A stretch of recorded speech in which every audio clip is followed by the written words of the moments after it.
Hey guys. Hello, hello, hello, hello.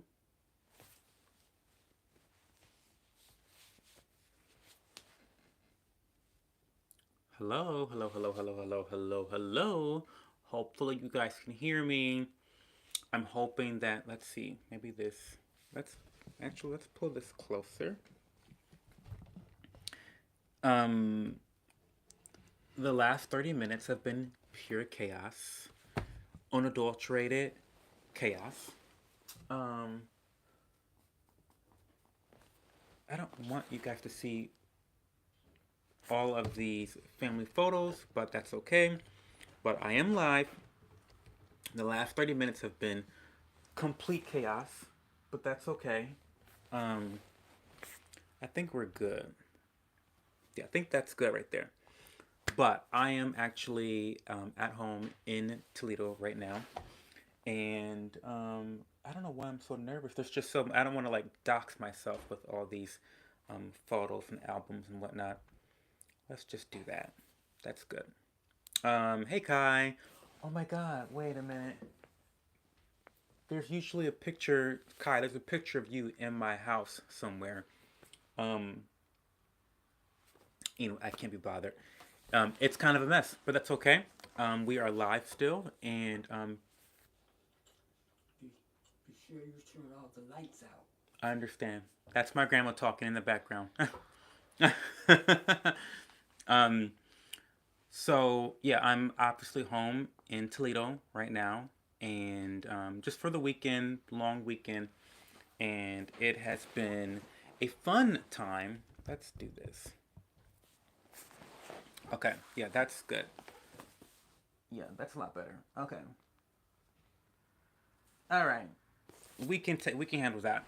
Okay, so let me just take a deep breath for a second before we get into it.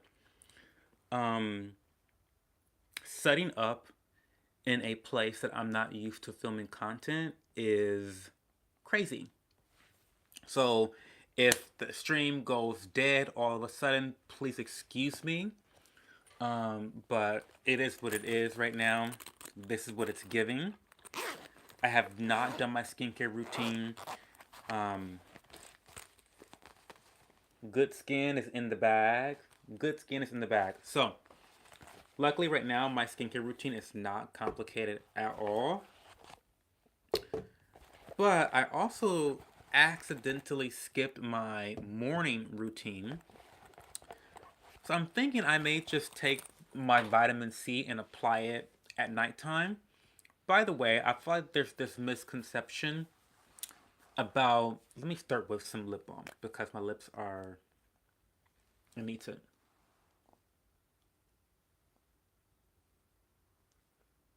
Ooh, look at that bottom lip compared to the top lip. Which one's more kissable? The dry upper lip or that moist, juicy bottom lip right there? We love that, right?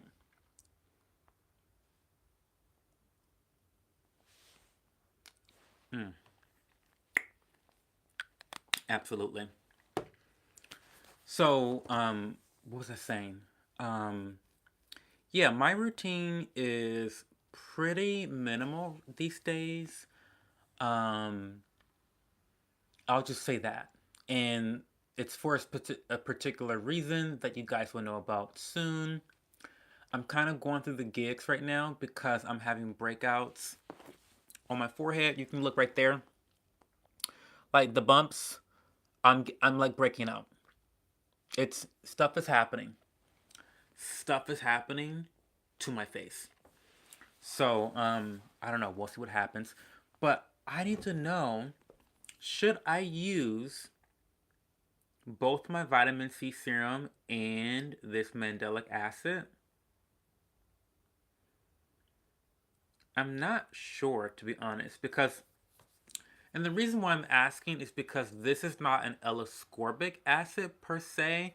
It's a more gentle derivative form of vitamin C, and so I'm wondering if it still follows some of those more traditional rule sets when it comes to using it in combination with things like glycolic acid, retinols, stuff like that, things of that nature.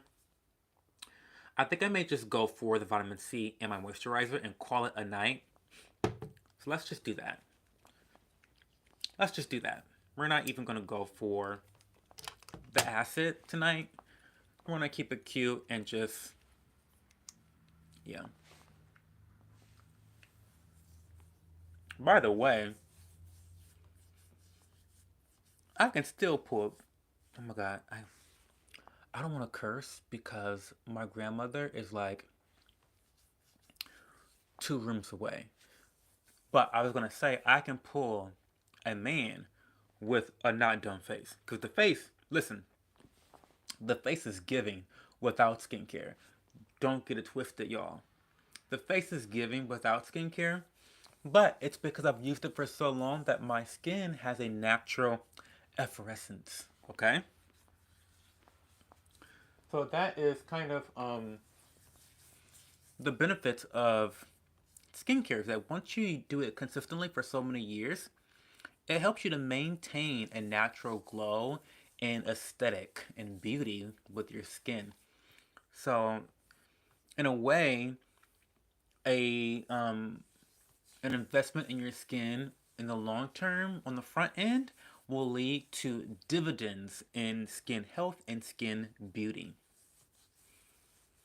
So I use 3 pumps, one for each side of my face and then one for the neck.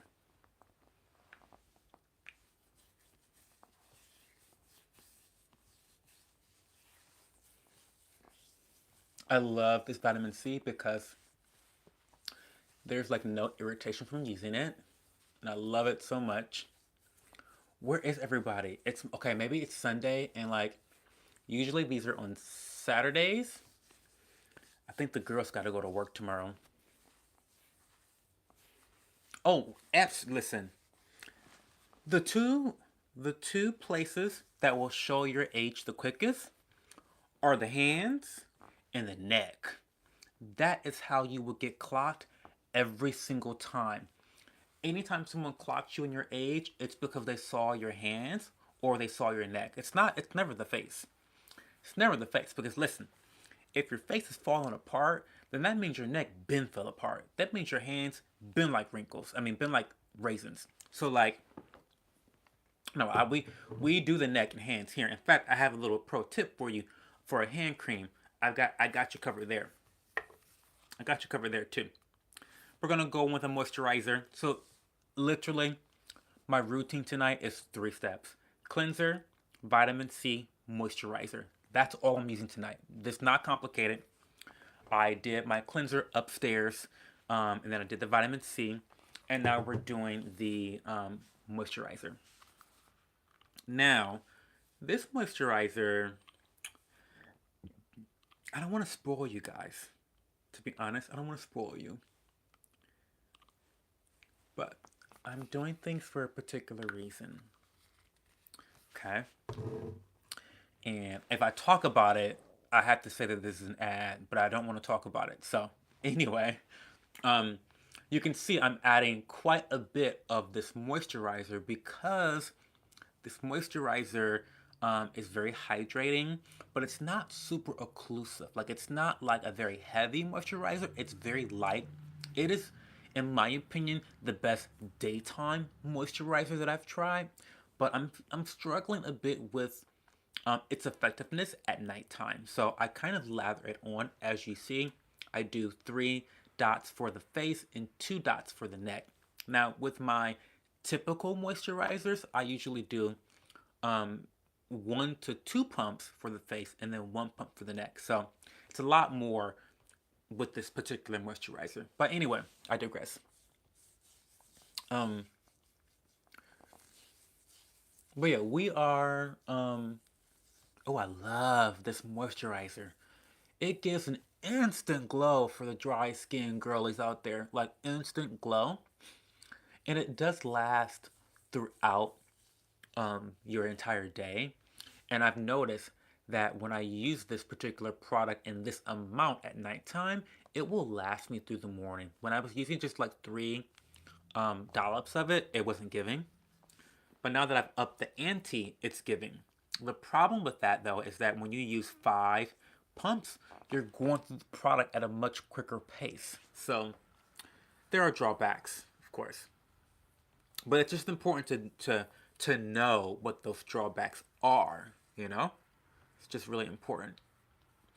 And if you notice, I'm using this as an eye cream. Okay, like I know that the girls out there love marketing and we love eye creams and eye serums and all that stuff, but my moisturizer is really great for the eyes as well as the overall skin. So, I don't know. As I finish up my routine, Kai, tell me what's going on with you. How was Thanksgiving? By the way, I want to thank you specifically for inviting me to Thanksgiving with you. I don't know if I officially turned down your invitation or not. I thought about it. I actually thought about it because people were like, "Oh my God, Joe, why are you spending Thanksgiving alone?" My Thanksgiving was wonderful. We'll get into that in a minute. Um, if you're here, I would love for you to tell me about your Thanksgiving, and if not, I will tell you guys about my Thanksgiving because my Thanksgiving, phenomenal. Highly recommend it. Well, I'll just tell it. I'll tell it. I'll tell you my Thanksgiving story right now while you get ready to tell me yours. So, for the first time this year, oh man, stop. Okay, stop. Actually, I'm gonna tell you guys one little like tip. Now, we were just talking about how the neck is one of the first areas to go in terms of advanced signs of aging. So definitely apply your skincare products to your neck area as well as applying sunscreen to your neck. People forget the neck all the time and it's a terrible thing. Now another thing that goes pretty quickly in terms of advanced signs of aging, I can't talk, are the hands. So what I do sometimes, I get a lot of PR products from my favorite skincare brands. So that's Regimen Labs, Allies of Skin, Stratius Skin, like those brands always they have my back. And so sometimes I tend to have too many products or what will happen is I will test a product for like 2 months and then have enough information or anecdotal evidence or experience to then write a review. And so I want to move on quickly to my next product. So what I tend to do after I'm done with the product is I will regulate that product to use on my body. And so that happened for Night Shift by Stratia a couple times and some of their other moisturizers. This is a very gentle retinol, and I actually use this on my hands, okay?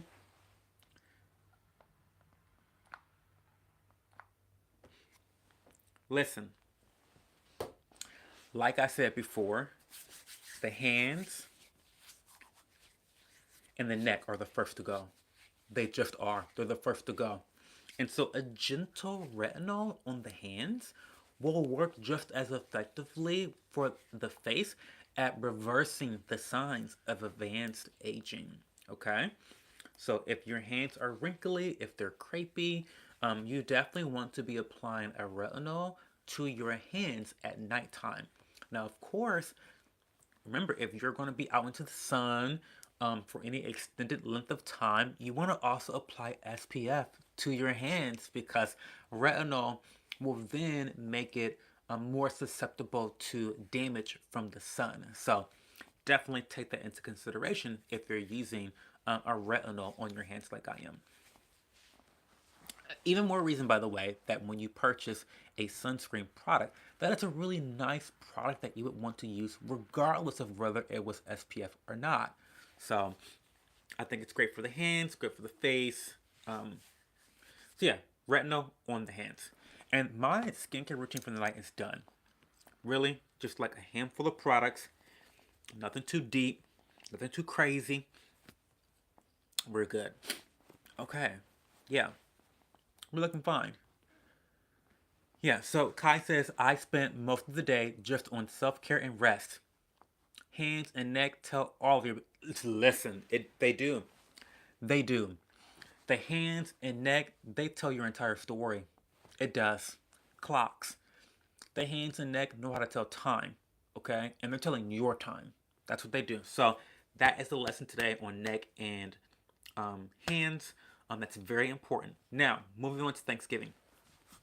So, this Thanksgiving was the first time that I've ever had to um, be alone for Thanksgiving. Typically, in years past, um, I had to work, okay?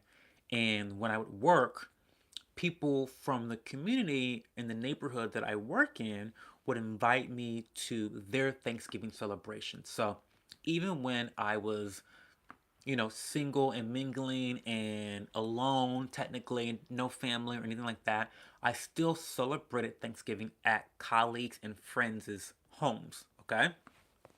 Now, this year, no, so I'm skipping a part.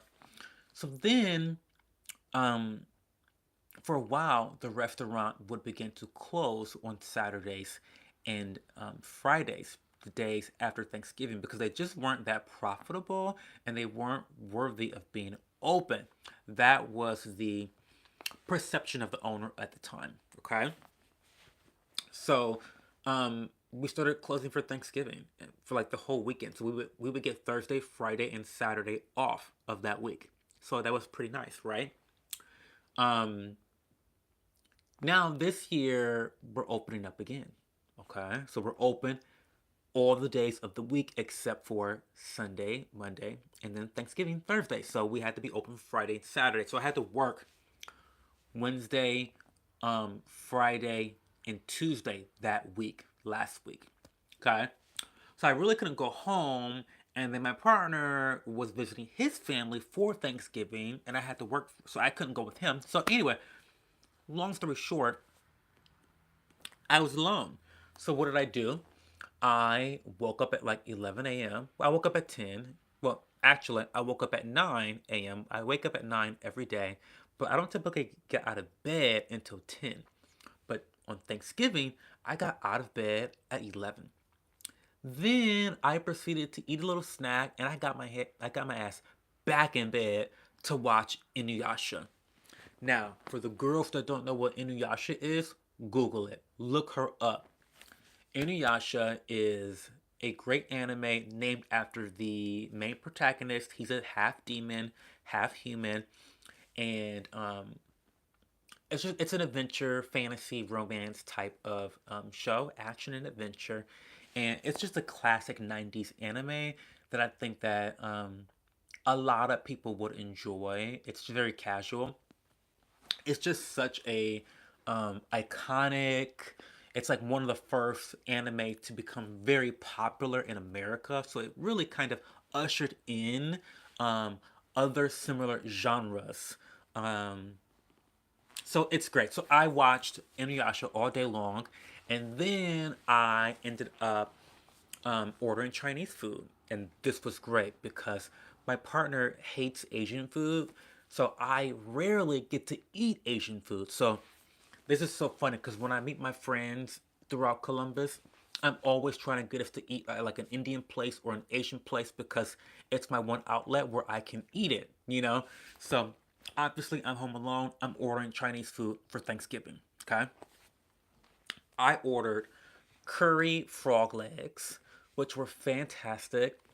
It kind of makes me think that I can eat chicken again, maybe. Like maybe I would like chicken if I tried it because frog legs. Okay, frogs are amphibians, first of all, okay?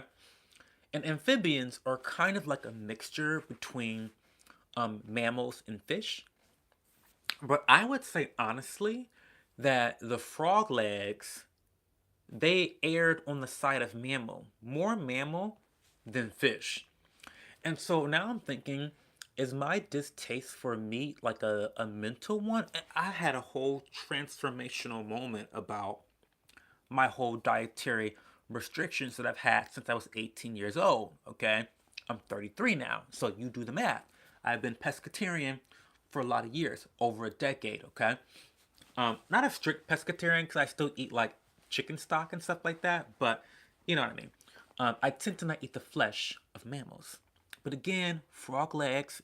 It was kind of giving chicken a bit. It was giving chicken like a very very flaky chicken, almost like a thick tilapia, like a really thick tilapia, like kind of fleshy, kind of flaky, but it was good. And then I got this Coco shrimp because I went to Coco's Grill, which is in it's in Grandview, um, near Olentangy, near the Target. Um, but the Coco shrimp I thought was gonna have coconut. I'm a fool because it didn't. It was more like a less sweet, more tart, more sour sesame sauce. It was very good. It was very good. It was very good. And then I got something called laver. Kiki's. Oh, listen, see, you. The girls that get it. The girls that get it. Inuyasha is a classic. Kai listens to Kiki's lullaby while she studies. She gets it. Like the girls who get it just get it. If you know, you know. If you don't, you don't. Like, if you don't know, like, I feel bad for you. Like, honestly. Like, as the great HRH once said, like, come on, like, get together. But so then I got Laver's egg drop soup. Now, this is interesting because I'm a big fan of egg drop soup. For those that don't know, egg drop soup is literally like loose. This is going to sound disgusting, but walk with me. Egg drop soup is like loose scrambled eggs in a gelatinous chicken broth. Like, I know that sounds really gross, but it's so good. It's like one of my favorite soups ever. Very good, very easy to make too. But the laver egg drop soup was very interesting because it was, I want to say, 70% seaweed. It's full of seaweed. Like, it looked green. It looked like the bottom of a Florida swamp. Honestly, it did. Didn't look appetizing at all. I tried it and I felt as though, and spoiler alert, I'll never order again unless I'm sick because it's one of those dishes where you feel really good. It tastes good. Okay, let me cut to the chase. It tastes good. I like it. However, egg drop soup is 10 times better. It just like traditional egg drop soup, 10 times better. So it's kind of like pumpkin pie. Why? It's the pumpkin pie of egg drop soups. Laver egg drop soup is the pumpkin pie of egg drop soups. Walk with me here. Why would you ever eat pumpkin pie when there's sweet potato pie? I'll ask again. Why would you ever eat pumpkin pie if you have access to sweet potato pie?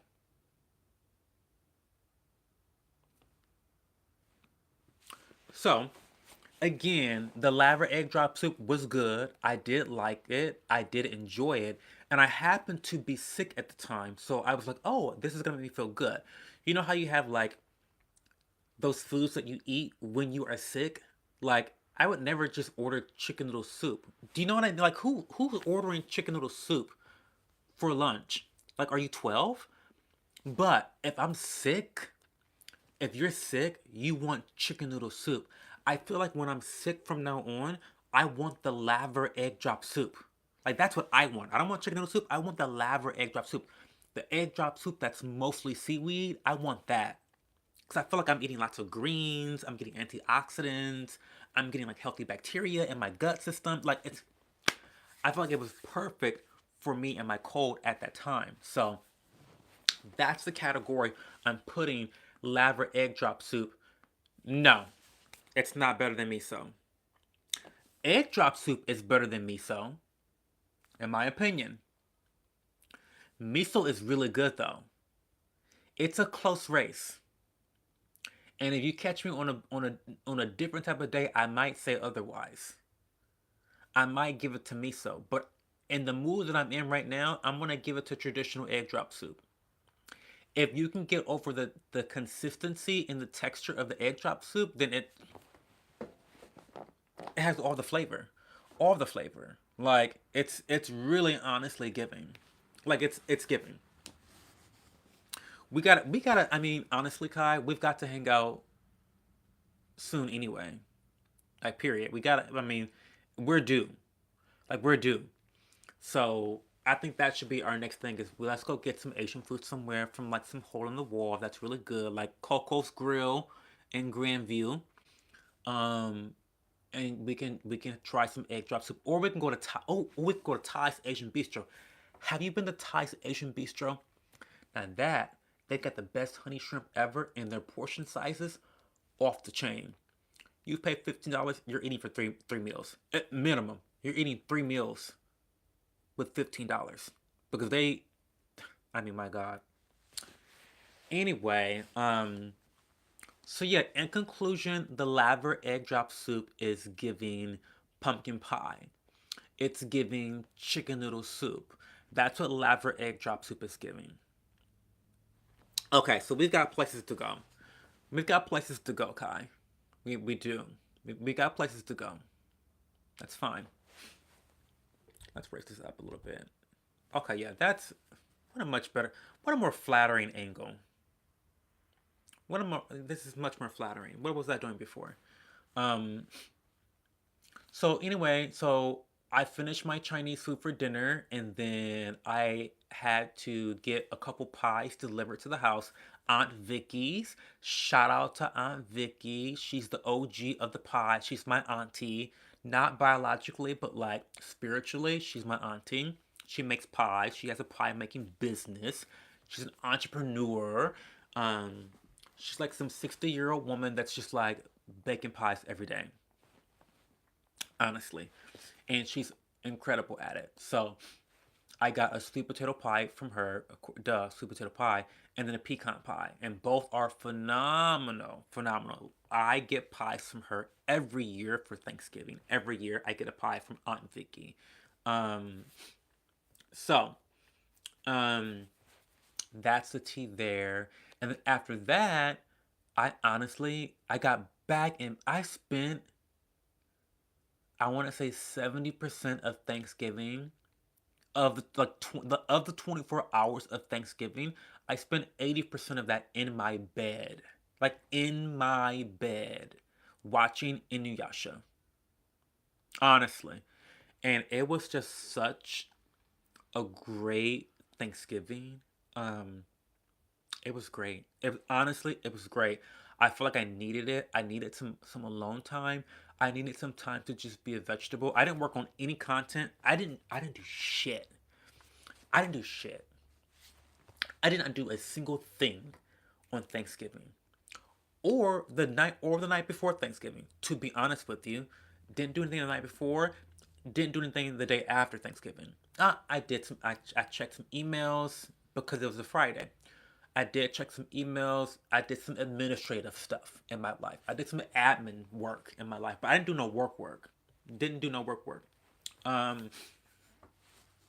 So what else happened that weekend, my Thanksgiving weekend? I'm here Saturday. I got here Saturday. But the day of Thanksgiving was really nice, just really nice. Didn't do any content creation. I just really, I really just hit the reset button and just kind of, I like completely rested and poured into myself and let my body rest. And when I say my body, I am including my brain and my mental capacities and my mind. I really hit reset on my entire body from head to toe, inside out. So, Thanksgiving was great. And I feel like, as someone that's very extroverted, I needed a little bit of a break, a social break from socializing, you know. So it was great. That was my Thanksgiving. Um, what was your favorite dish from Thanksgiving, Kai? Tell me that. What was your favorite dish? I want to know.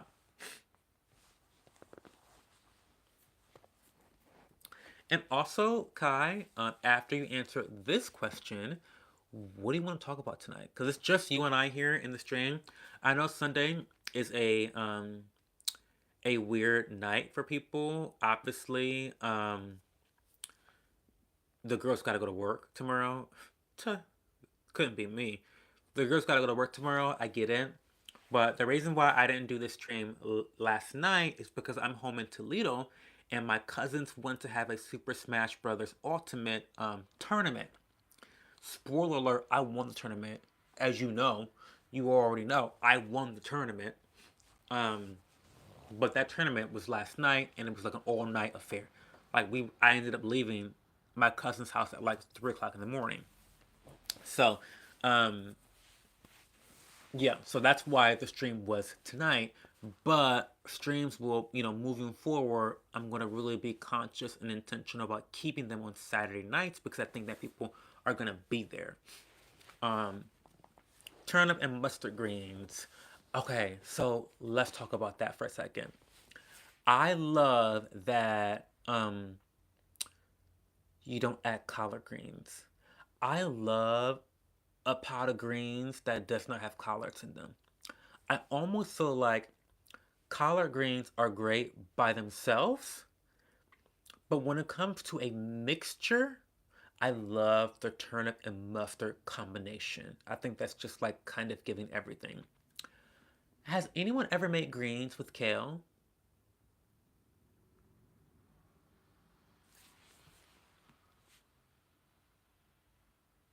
I kind of want to try it. I'm gonna try that. I actually want to try that. Hmm.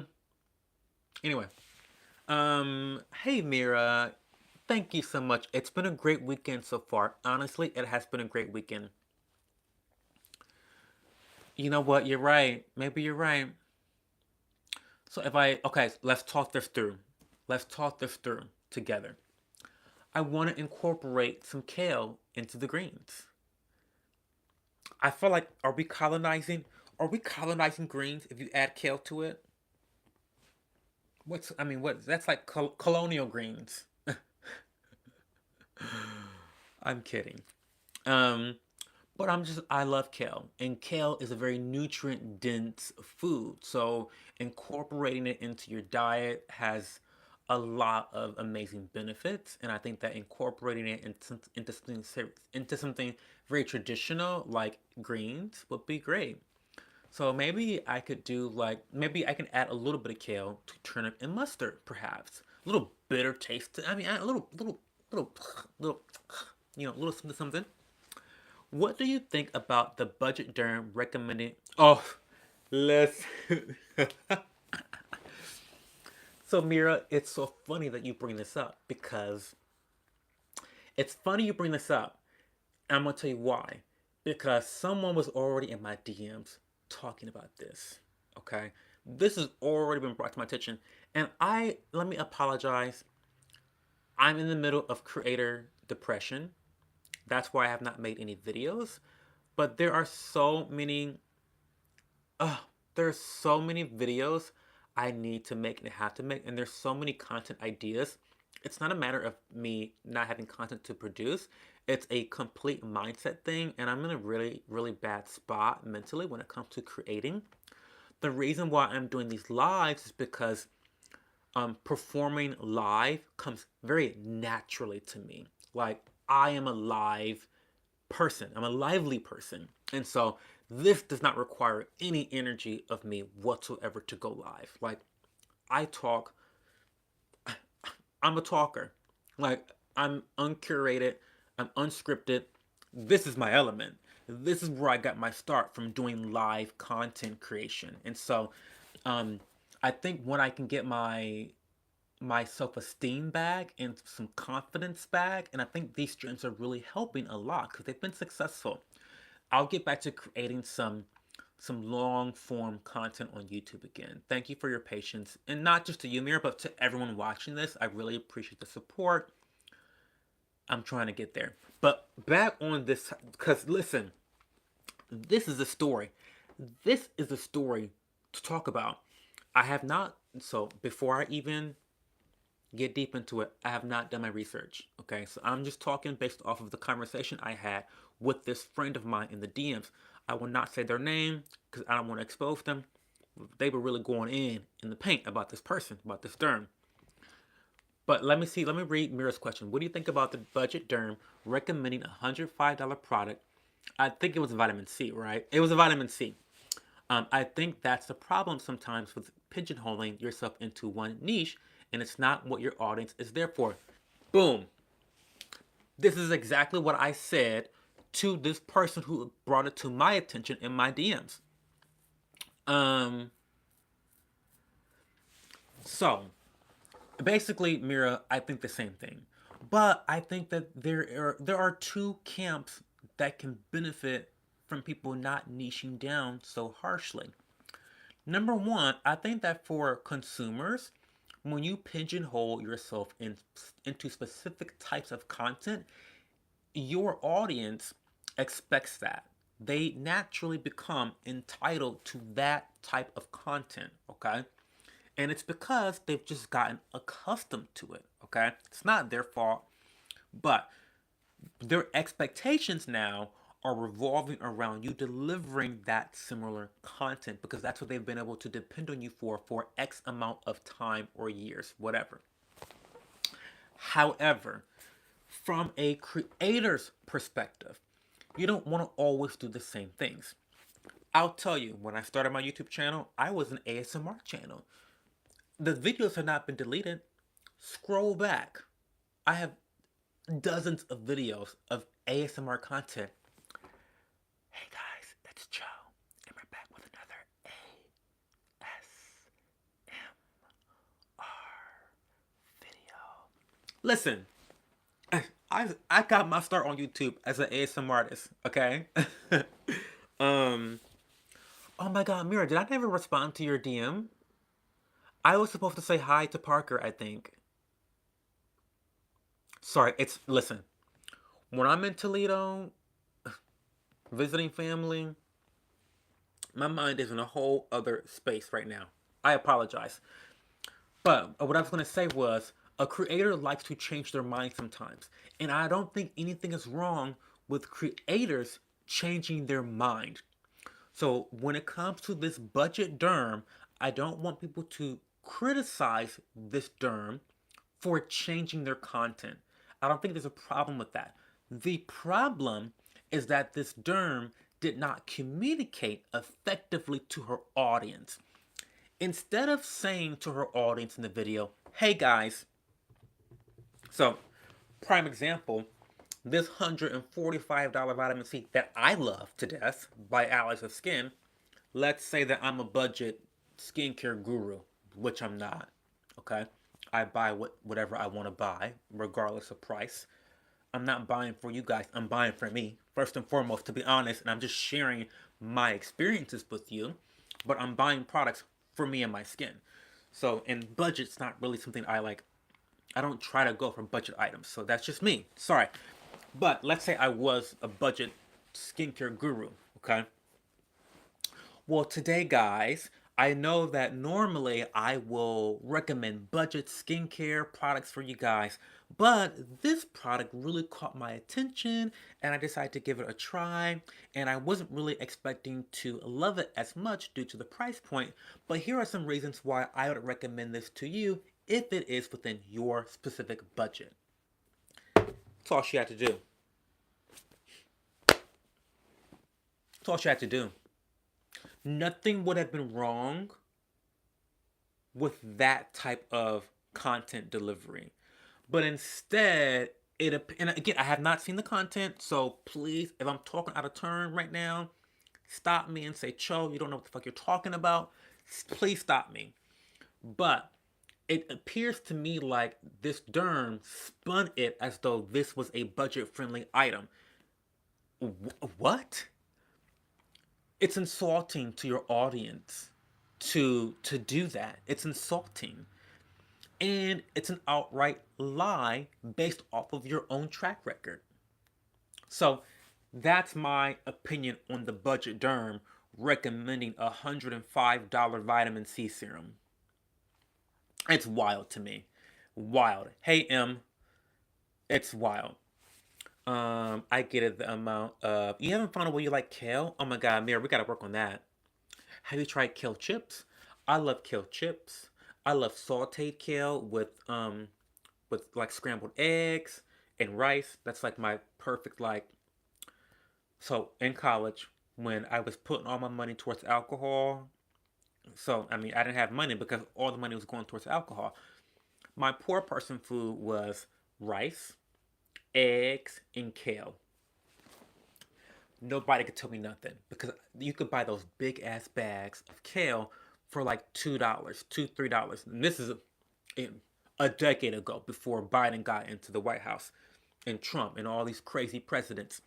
But back then, you could buy a whole bag of kale for maybe $3, maybe $3.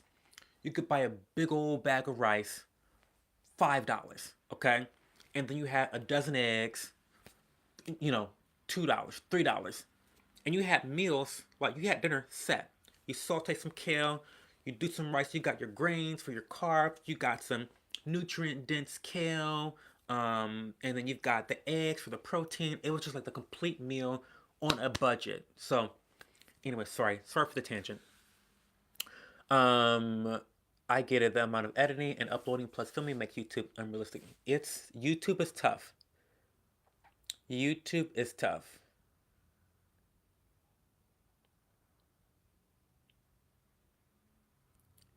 Yeah, I think that we have to allow creators to create. I think that people become very entitled to the time of creators. And remember, for the most part, the girls are not paying creators. You are not directly paying creators. So you shouldn't feel entitled to anything, okay? Um in my opinion. Now, when it comes to my Patreon members and the people that directly support me, those that I know, I have people that send me screenshots of them using my code, which is always it's like such an honor when someone uses a code of mine. It's like, oh my god, that's like massive support to me. But those people I go above and beyond to curate for because I feel like there's like an exchange happening at that point. Um, but yeah, I think people need to allow creators to feel impassioned and creative and empowered um, to provide value through their own self-expression. But I think that this specific situation was not that. I think this creator, and again, I did not watch the content, so I do not know. I'm speculating heavy here based off of hearsay in my DMs. This person got this overpriced product, has a loyal audience, is known for budget friendly items, and said, listen, maybe I can get a cash grab. Maybe I can promote this really expensive product and they won't notice anything because everything I say, people just eat it up with chopsticks. I don't know. Unethical. And really, it's narcissistic to be honest. Sorry to be Dr. Cho diagnosing people here. I know that's like, a faux pas. But I feel like narcissistic people tend to have an overinflated ego and an overinflated sense of confidence, much to their detriment. It's a double edged sword. Narcs get away with everything because they're just overly confident and they think that they can do anything to the point that they think that they're Jesus and can walk on water. But then when they decide to actually walk on water, reality hits and they sink and die. And so I think sometimes that's a narcissistic personality trait coming out, and people are like, they just think that, oh, I've been able to get over on my audience members all this time. They believe everything I say nonstop, consistently, so why wouldn't they believe this outrageous fucking lie? And then when they have egg on their face, they're like, oh my god, what? What did I do? It's ridiculous. The product was on sale for like 70, but that doesn't really matter if someone can't afford to buy it at 105 because a single bottle of anything doesn't do any tea. Absolutely. So it was 70, but okay, listen. Even on sale, $70 is not budget. Now listen, I'm not on the board of who decides what budget skincare prices are. I'm not on that board. I'm not on that committee. Okay. But in my opinion, I would consider budget skincare to be under $30. And that's being generous. Okay. To me, budget is under $30. That is, in my opinion, budget. And I would take, and that's being generous.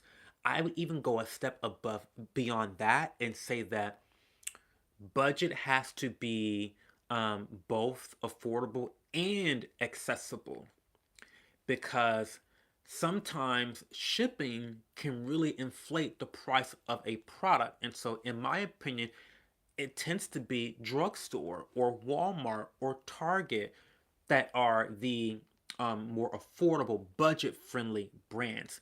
Now, when I say $30 or under, I'm still giving a lot of wiggle room, but there's no way she could have thought that $70 was budget friendly for her audience, let alone $120 or $105.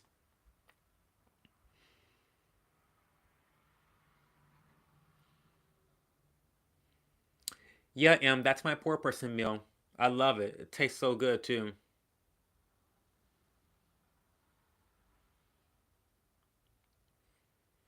Kai knows you could literally buy a week's worth of groceries for 24 bucks. I know that's right.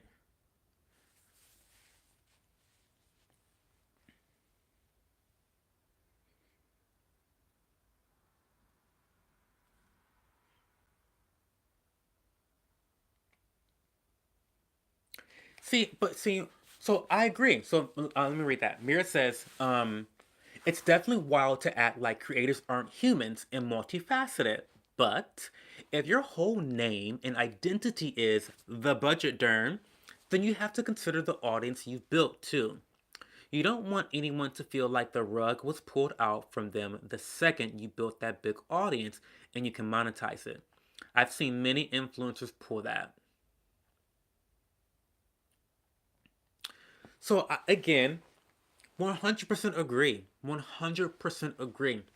And I need to really go and dive deep into the content and see how it was presented, because again, I still think that there was a way that this dermatologist could have promoted this product. I think there's a way.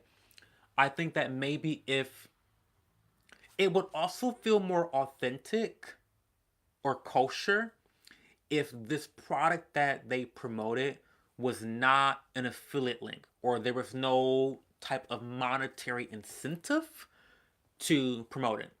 So to give just a link or just tag the brand, I mean, it's real life. If this dermatologist tried this product and liked it, that's real life. Okay? And I think that we need to demand authenticity.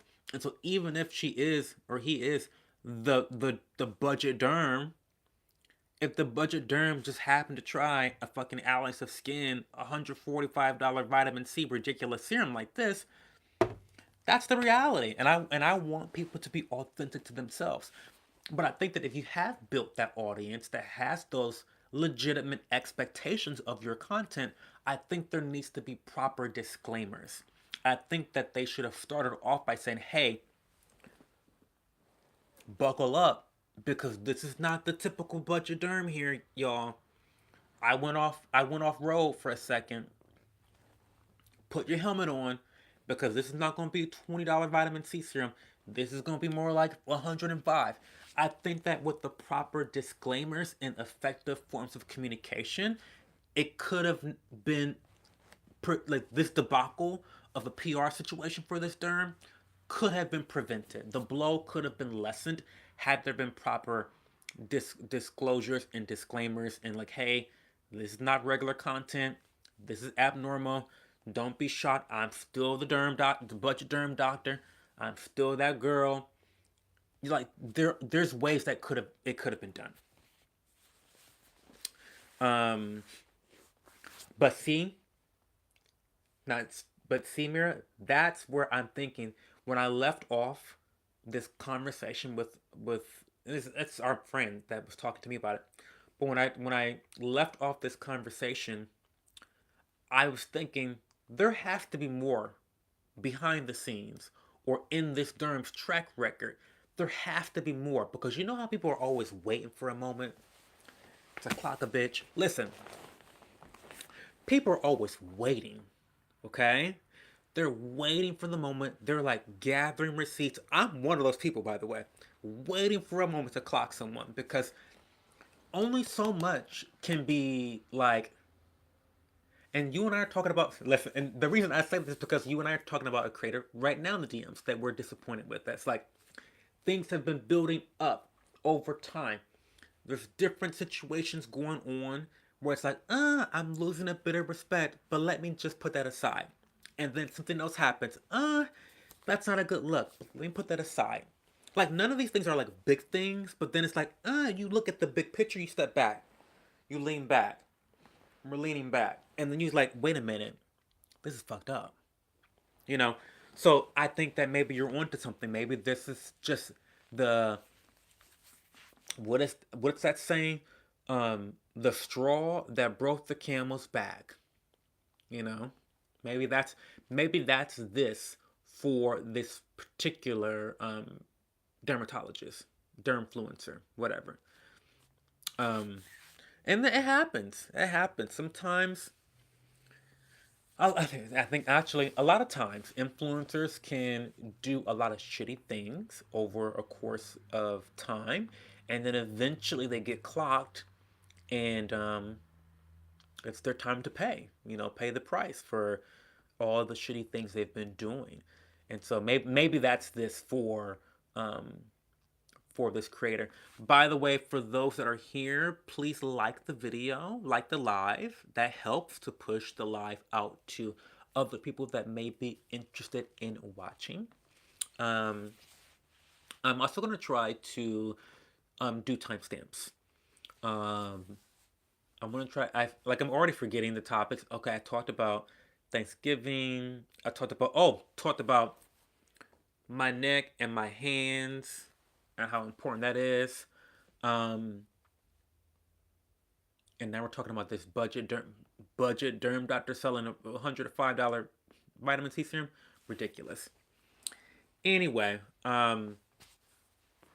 that's the tea there. Um,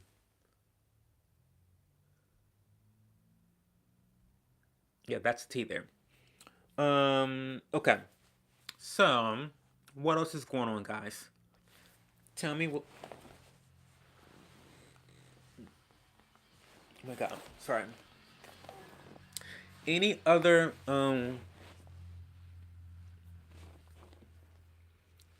I let a lot go because we're all allowed to have different opinions and we can't expect everyone to act exactly how we think is best. That's not reasonable. Very true. Very true. Very true. We're all, at the end of the day, we're all human beings and we all are susceptible to mistakes and different ways of thinking, and that is okay. That's what makes the world go round. Listen,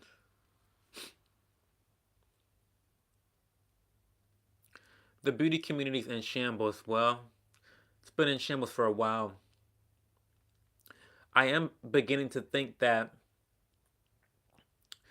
I just think that transparency is so important. It's so invaluable. Because and I mean from the perspective of a consumer. Because I am a consumer first and foremost before I'm anything else on this internet, okay? Before I'm a content creator or influencer or whatever you want to call me, I'm a consumer. Number one. Okay? And so I think that transparency is just so important because when you have greater amounts of transparency for consumers, it just empowers you to make more informed purchasing decisions for yourself and your household. I think that's so incredibly important, especially in a world where there's so much we don't control, there's so much that we don't know about, and there's so much information that's explicitly, specifically hidden from us. And so I think adding another layer of transparency, to society is just such a noble goal, in my opinion.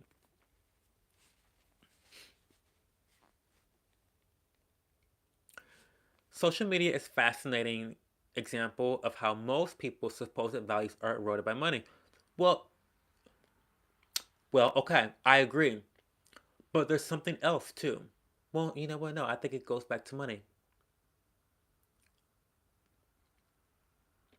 No, there's two things: money and attention. The two greatest forms of currency are money and attention.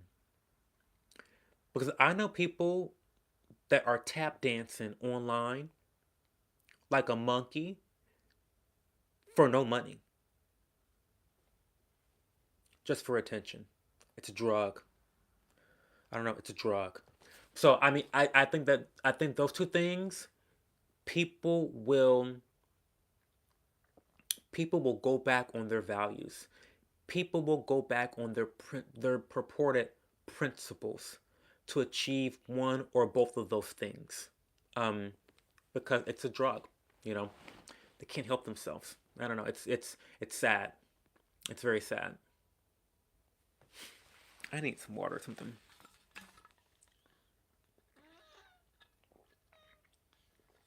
Mm. Mm.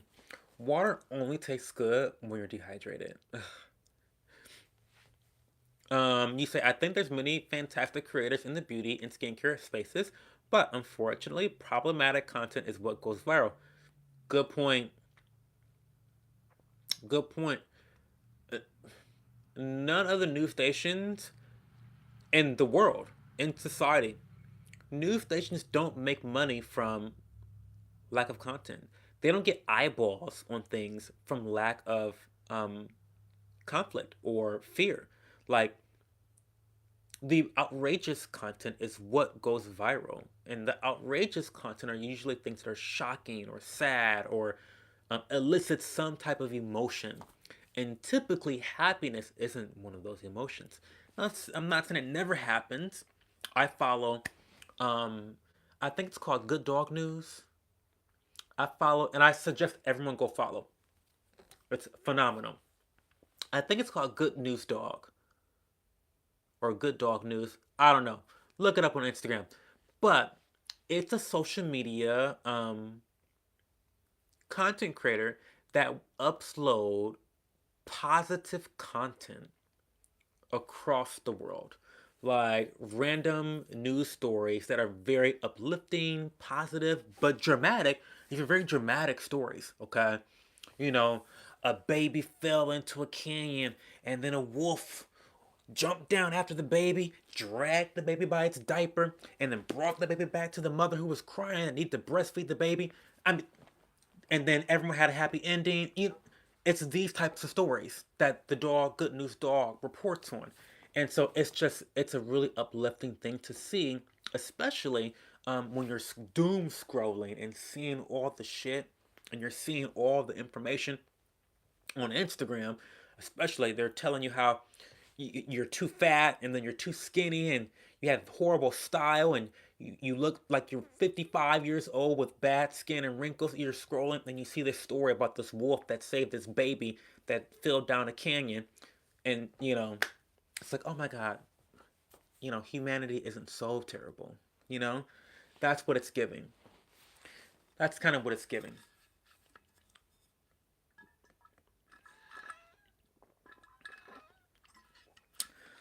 Absolutely. Absolutely, Mira. Absolute. Listen, Fox News. Oh my God, guys. Oh my God, I can rant about this too. Fox News and CNN and MSNBC.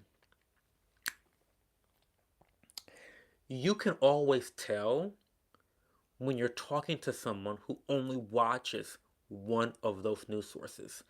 And it honestly it's honestly kind of scary to me. Like it's like I'm because when you talk to someone like that, it's so rooted in fallacies and delusion and fear mongering and just not facts. It's just like, what are you? What? it's crazy to me to see. And I've remembered that from being home this weekend that there are people who only watch those news sources, and it's like, girl, mm, it's like you're talking to someone that's been brainwashed almost. It's crazy. It's crazy. And San Francisco is a dumpster fire, by the way. Um, it is San Francisco is a dumpster fire, but that's not representative of all of California. I know Californians all over the state, by the way, and it's not all like that. I wouldn't want to live in California. Don't get me started. But California does not look like San Francisco. You know what I mean? Like, come on now. But for Fox News, it pays their bills. It pays their bills to have a 24-hour live feed on the shit festival happening down in San Francisco. Pays their bills. Does. Pays their bills. Um, I always recommend, and I recommend that people actually search out a wide variety of resources when it comes to news. I think that you gotta have some independent media sources. That is a must. You gotta have some independent media sources, whether that's The Hill, whether that's Breaking Points, whether that's, you know, Jimmy Dore, whether that's PBD Podcast. You've gotta have some independent media sources. Now, those independent media sources could lean one way or the other, or upside down, or in between. But I think that when you have a variety of those sources, you're able to see intellectual conversations and philosophies, and then you're able to develop your own set of principles.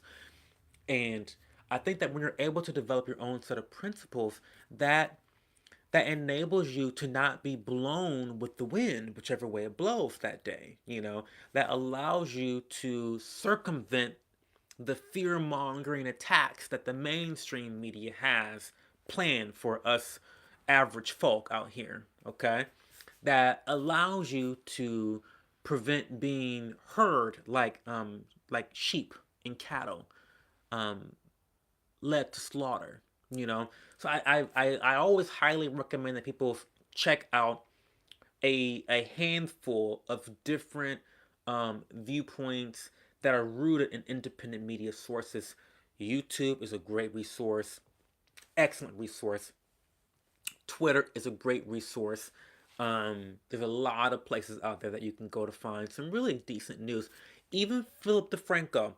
I have fallen out of love with Philip DeFranco in the year 2023. Another day.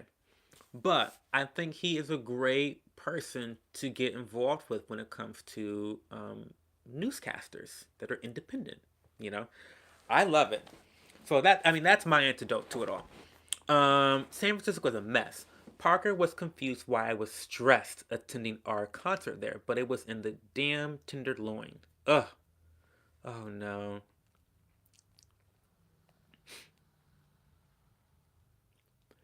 Yeah, I mean, I think that okay. So let me explain the California hate because um, is it raining? I think it's raining. Um, so I think that there's a lot of obviously people have developed an idea of what California is in their heads. A lot of people haven't even been to California their entire lives, yet they have these very strong ideas on what it's like, what it means to live there, what the culture is like, and what the economics are like there. And so, once people have those ideas in their head, it's hard to get rid of them unless they've experienced anything differently. And because our media loves to pin people against one another, um, it doesn't help that they just drive home these stereotypes and these one-dimensional ideas about California. And so I think it's a PR problem. Honestly, it's a PR problem. Um, but you're right. There's a lot of beautiful national parks. Um, yeah, I mean, I still think that people do regard California as one of the most beautiful states. You know, people love it, and the weather's nice. The weather's nice. I mean, the weather's nice in California. You can never take that away.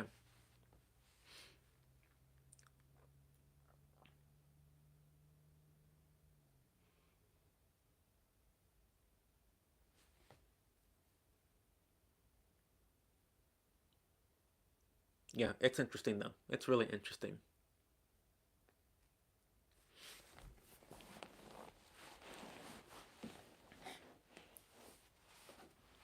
And there are when you look at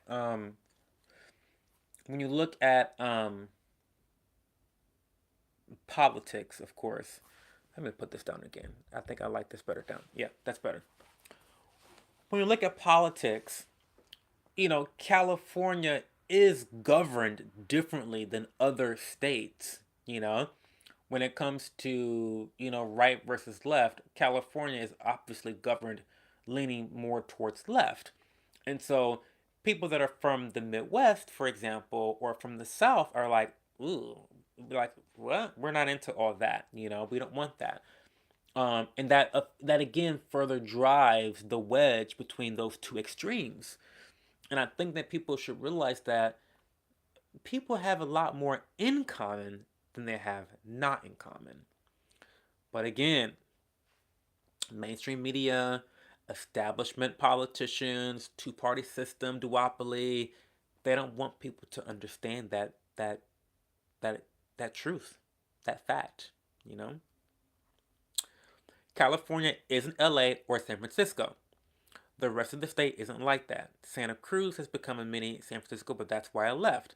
I can't be a parent and being robbed in my own apartment. Oh my god, I can't imagine. And the worst part, and the worst part is, law abiding citizens, it's harder to defend yourself in California. Um, Now, me, I'm a big Second Amendment rights person. Okay, so I'm from Ohio. Okay, from the ghetto. Okay, um, so it's what?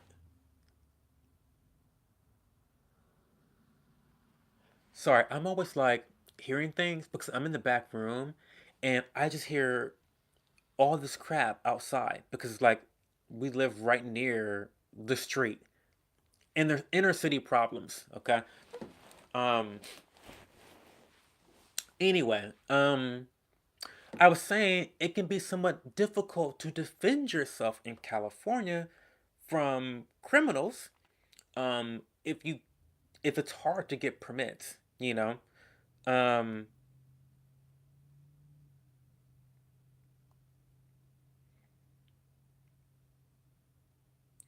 um, D and C's. I'm not familiar with D and C's are.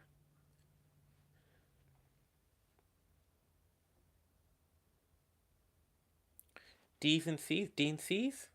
I don't know what those are. Women's rights are very important, and honestly, this is not a sidetrack, but I think the right to bear arms is specifically a women's rights issue. Specifically, a women's the rate at which women receive violence against them at the hands of men. Come on now. There's a lot of men who should have been shot dead by now by women. A lot of men. Sorry. There's a lot of men should have been shot dead by now. I think the right to bear arms is a women's rights issue. But what are DNCs? Um,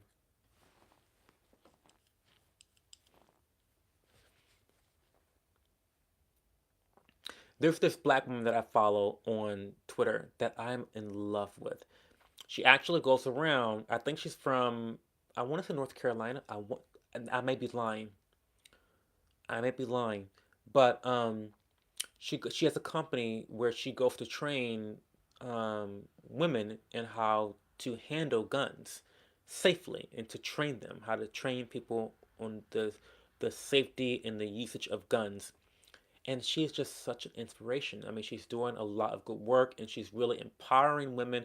I think she tends to target black women in inner cities who face um, statistically, they face a much higher rate of violence and crime and domestic violence and stuff of that nature. Um, and so I think she's doing such great work. I wish I knew her name. I'd tag her. I'll deal with some of these crazy cities and policies here if it means knowing that our rights are protected with the overturn. Oh, absolutely. I am a So I love these lies because you guys can get me in a lot of trouble here because I speak very candidly when I'm live about my views. I am a very strict bodily autonomy type of guy. I believe in very strict for adults, at least for adults. I believe in strict bodily autonomy. And and when you here's my little rant. I'm gonna rant. I'm gonna rant. When you have principles, when you actually have principles, it makes your positions on different issues very easy. It makes it very easy. And when you have principles, it actually makes you very unpopular. And I feel like on Twitter, if you follow my Twitter, you know I'm crazy. I speak a lot on Twitter. I speak what I want to say. People know my opinions, whatever. But as someone that is very principled in what I believe in, I always get people dragging me for filth online, on the right and on the left. I'm constantly being dragged because during the pandemic, I was what the definition now has been changed to because the media wants to change definitions. We like to change words a lot, but technically I'm an anti-vaxxer. Who would have thought? Who would have thought that I was an anti-vaxxer? Um, but I'm vehemently against mandating vaccines because of bodily autonomy. Um, so people were mad at me about that. Oh, you don't want to take a vaccine? No, I don't want to take a vaccine. The fuck? And it's none of your business, actually. Um, because it's my body. As they say, it's actually my body, and it's actually my choice. So the girls got mad at me. And then this whole Roe v. Wade situation comes up again. And it's like once again, let me repeat, like I said before, it's my body and it's my choice. So when you're principled, all these issues are very easy to talk about because they don't change based on who's in power, whether it's a left or a right. Like they don't change. Like if you believe in my body, my choice, then it's really easy. There's no thinking. You don't have to think about it. It just is what it is. And so yeah, Ohio actually enshrined it in our Constitution, which was a major win for bodily autonomy. I actually worked that election. Um, actually worked that election, and it was fantastic. It was great. Um, the issues, the marijuana issue and the abortion issue, really brought a lot of people out. They brought a lot of normal citizens that aren't very um, impassioned about politics or voting in general. Brought a lot of people out. I was very happy to see that, and so yeah, it was great. Um, Pregnancy isn't infectious. It's true, but I mean that's true.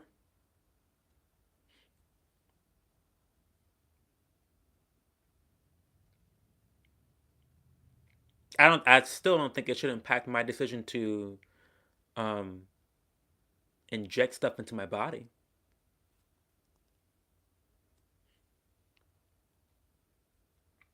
Um, I know I'm regretting bringing it up. Sorry. As someone assisting in these procedures, it's been very. Oh no, I have no problem talking about it, Mira. I don't have a problem talking about. Uh, Listen, a bitch can't cancel me. It's being canceled is a mentality because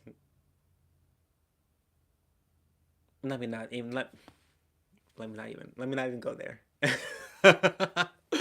um, let me just say this: if I didn't make a single dime on this platform, I'd still be here talking about stuff. So there's no way for me to be canceled because I don't have to make money doing this. So I'm not afraid of ever being canceled. I know I'm regretting it. As someone assisting in these procedures, it's been very much on my heart, especially as past a certain point. 99% of the time, it's wanted but not viable. Ugh, that's, I don't know. I think it's, listen, I will tell you, per, this is personal opinion, okay? I know someone very close to me that's had several abortions, okay? And again, personally speaking, I would never recommend someone to get an abortion. I'd never do it. I just never do it. Now, of course, there's lots of cases where, medically speaking, it's something you need to do, you know. But I think that in terms of choosing to do it, I would never say you should go ahead and do that. Now, again, the difference is when the government gets involved. That's my only problem when the government gets. The more the government is involved, the worse shit is. It's just been proven. It just is. So the minute the government is telling me, oh, well, you should get this abortion or you shouldn't get this abortion, that's when I got a problem. Because it's people can have opinions. I don't care about people having opinions on vaccines or abortion. Uh, Fuck, have all the opinions you want. I mean, that's fine. But when the government is telling you to do certain things, and I mean, did people forget? Have people forgotten just how disgusting and evil the pharmaceutical industry is? I think people forgot. I, I think during the pandemic, all the fear mongering around the pandemic, it really made us forget how disgusting the pharmaceutical industry is. Let me remind you, this is the industry that made HIV medication thousands of dollars. Not because that's what it was worth, but because that's what they wanted to charge. They wanted to upcharge for it. This is the same industry. This is the same industry. Remember, this is the same industry. They make money off of people being sick. They require people to be sick to stay a viable business. I mean, in business doesn't have emotions. I know people want to say that business is like, you know, you can be caring and thoughtful and all this stuff. Businesses are designed to make money. We live, whether you agree with it or not, we live in a capitalistic society and it's not changing. And so the best thing to do is to predict behaviors, and a business is going to make money. The pharmaceutical industry wants you to stay fat and sick and mentally deranged. That's what the pharmaceutical industry wants because if you're always sick, they've always got a customer. Anyway, abortion is healthcare. Yeah, I agree. Um, I hate that it's become a political talking point for sure. As someone seeing these patients, these are heartbreaking. Of course, they're heart. I mean, of course. And again, they should be making this choice. Those patients should be making this choice. And there should never be a single fucking politician telling you whether you should have an abortion or not. That is That's psycho to me. That is literally psycho. That's crazy. And I mean, and then back to the vaccines and stuff and COVID. Think about all the misinformation that was out there about COVID. Where did it come from? The CDC. Because the CDC. Remember remember when Biden and Bill Gates and all these other and the lady from MSNBC, the lesbian, when they said, "Oh, the vaccine's gonna stop the spread." No one does it. Do we remember that? Because I saved the video. I have the videos.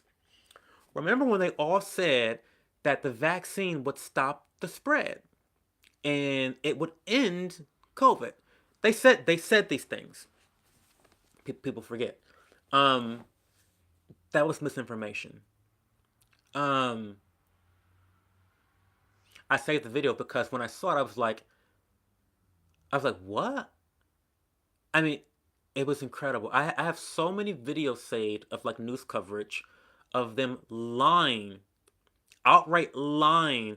And now they will say, oh, we got things wrong. We got some things wrong during the pandemic. And oh my God, there were some things we got. The science changed. That's what they say. The science changed. But it's what was illuminating about it was there were conspiracy theorists who got it right that were punished, that were socially ostracized. The conspiracy theorists, some of them, a broken clock is right twice a day, remember that. But some of the conspiracy theorists actually got it right, and some of the misinformation came from the White House and the CDC. I don't know. It's weird to me. And I could tell you some shit privately, like there is technically no cutoff in terms of number of weeks we allow. But again, at that point, it's always a wanted pregnancy. Don't make it harder.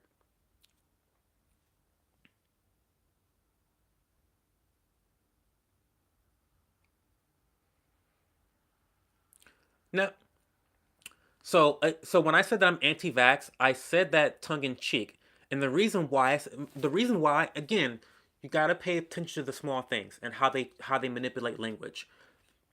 Historically, someone that is anti-vax is someone that refuses to use vaccinations. Well, that's fucking dumb. In my opinion, someone refusing to do vaccinations is dumb because there are some vaccinations that are very incredibly well researched and well studied and effective at helping to prevent disease. That's true. That's science. Duh, right? However, during the pandemic, during 2021, look this up, y'all. The definition in Webster Dictionary changed for anti vax. And guess what they changed it to? They changed it from a person that does not give vaccinations to their children or to their bodies. They changed it to a person that is against mandating vaccinations. Why would they do that? Because there was a lot of people like me screaming, my body, my choice. I don't want to mandate it. If I want to take it, I'll take it. But if I don't want to take it, my job shouldn't require me to take it. So what do they do? What does the mainstream establishment media do? They change definitions to now market me as someone that's anti-vax because that word anti-vax has a lot of negative baggage to it, you know. And so that's how they disenfranchise um, certain populations, certain opinions, because now someone like me with a reasonable opinion that the majority of people had, by the way, like I'm not speaking crazy here, the majority of people were like, hey, it shouldn't be mandated. That's not crazy. But now, if you think that, technically, due to Webster Dictionary, you're an anti vaxxer. And so, to be honest with you, I just take on the term because I think that when you give them the satisfaction of being like, "Oh, I'm not an anti-vaxxer. How could you? Why dare you? Why would you?" Then they're winning. They're winning. I'm an anti-vaxxer, and now what? I don't believe that vaccines that are experimental in nature, like the COVID vaccine, should be mandated. And if that makes me an anti-vaxxer, then I don't care if you think that. That's a you problem. Um, so that's my opinion on that. Um,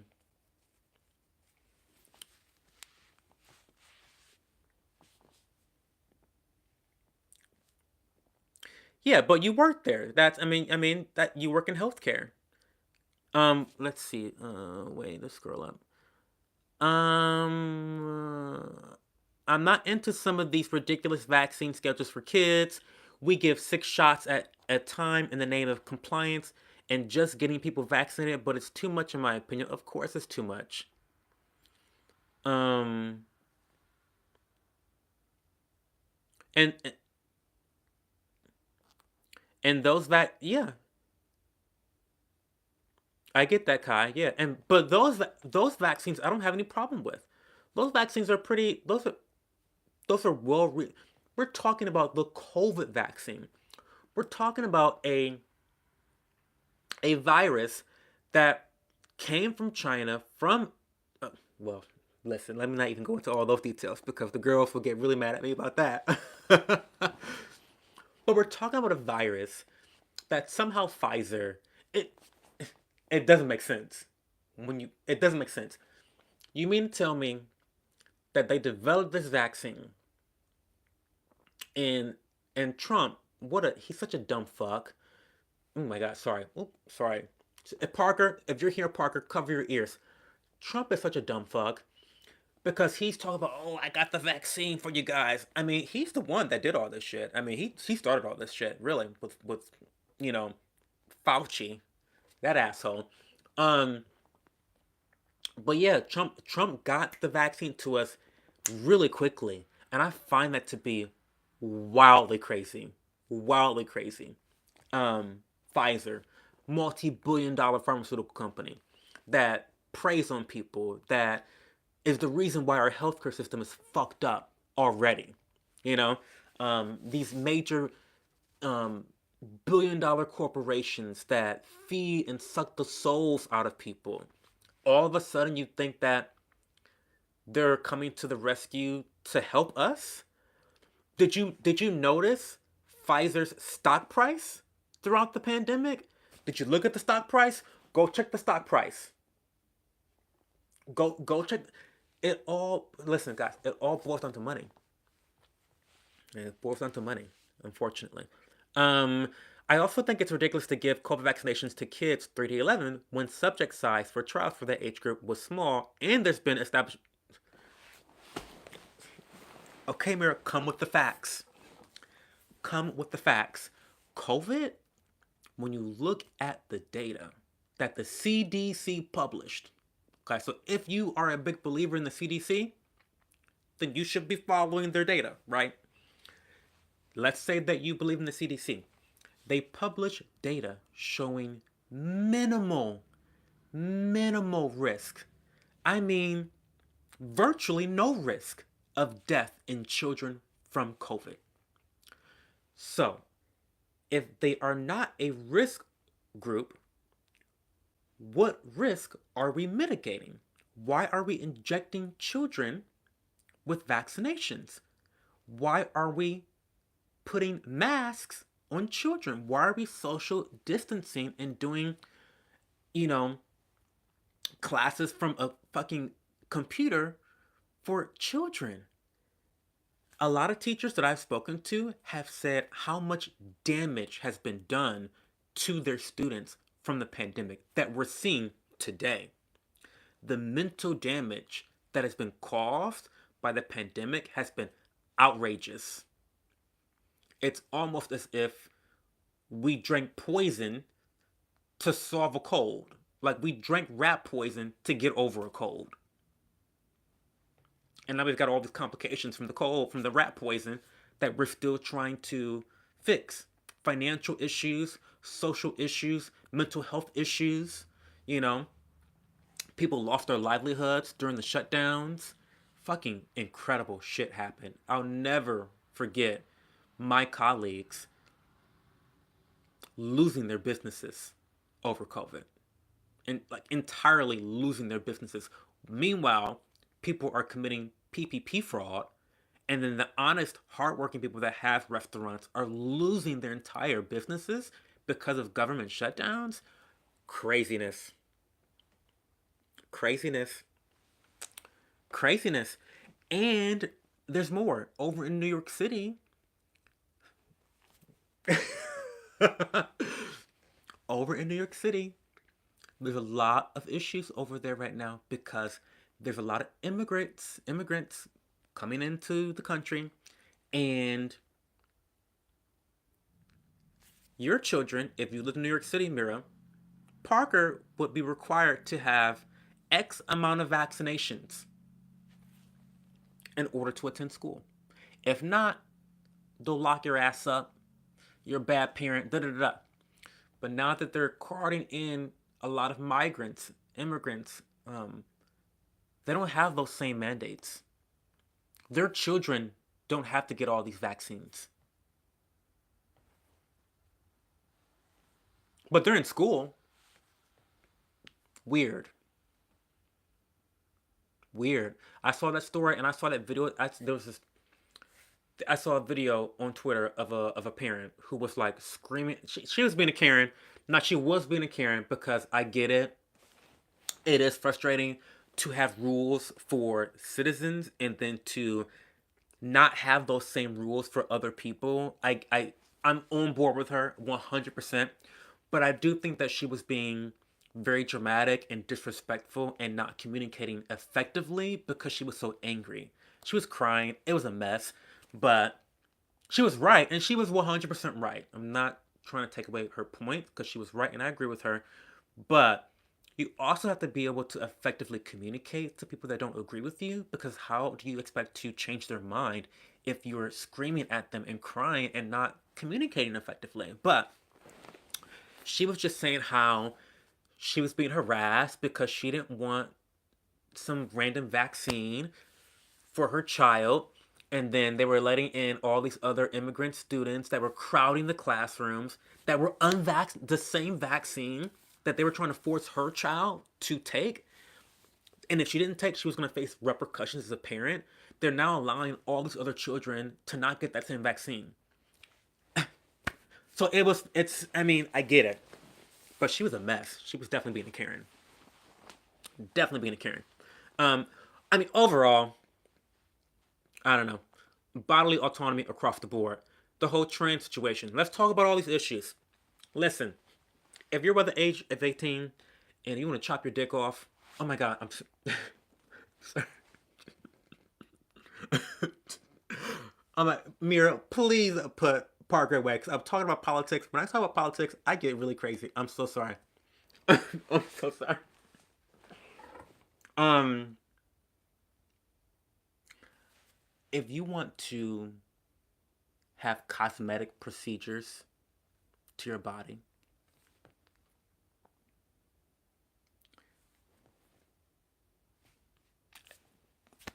uh, you know, as long as a doctor and the individual is approving it and they know the risks involved, they know the irreparable damage that can be caused. If they know those things, then I think that they should have the legal rights to not have the government govern their fucking bodies. I don't believe in that. I don't um Oh, same here. He needed proof to start kindergarten. They don't require flu or COVID vaccinations though, but he had all the ones required. I'm a big believer in both science and also history. Like imagine your child getting a crippling disease that could have been prevented with a simple vaccination. I mean, period. Um it's giving typhoid Mary. Um, yeah, I mean, listen, and again, I'm on. I think that parents should. I think that parents should look at all the research, look at the history, and know how valuable vaccinations are. Vaccinations are very valuable. They literally save lives.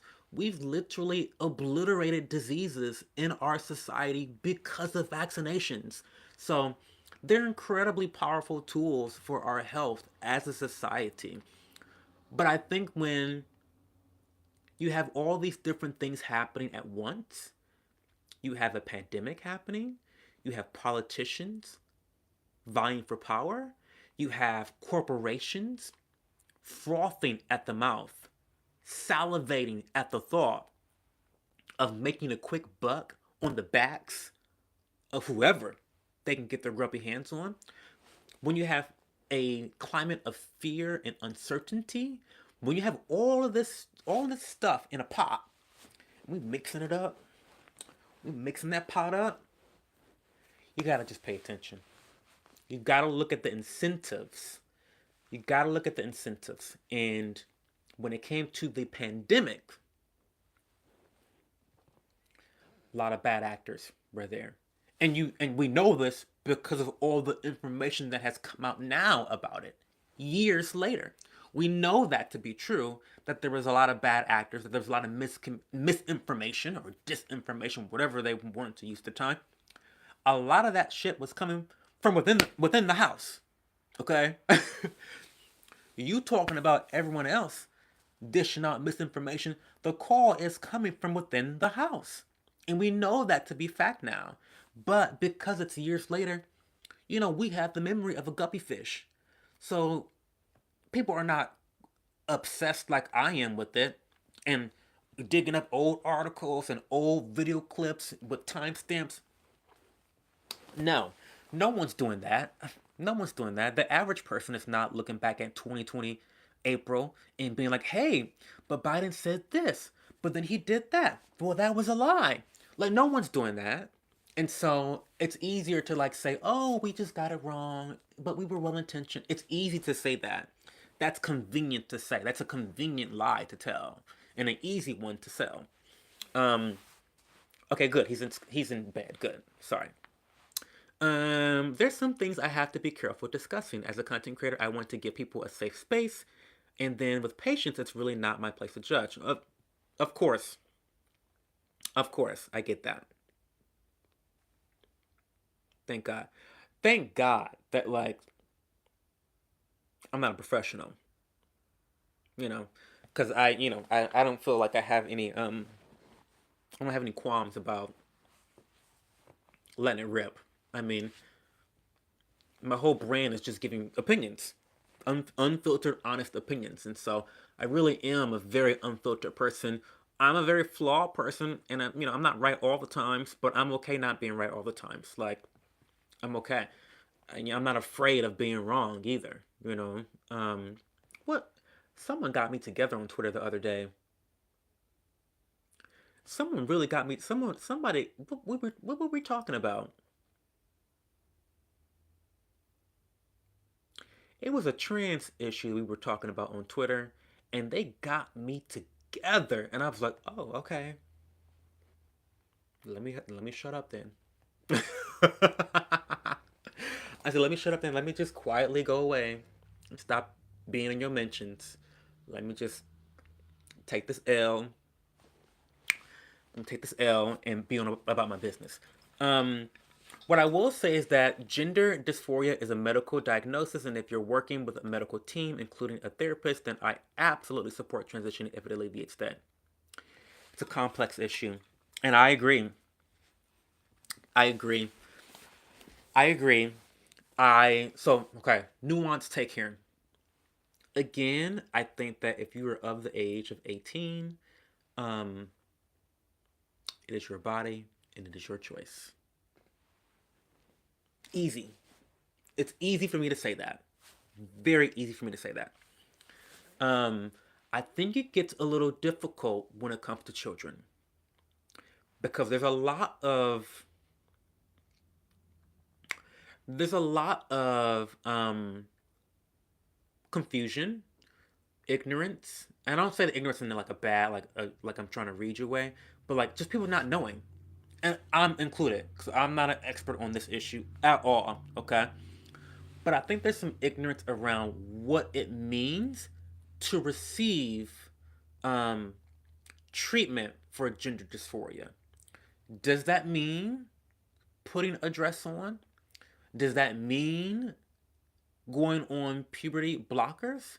Does that mean chopping body parts up? What does that mean exactly? You know, does it mean just having a different name?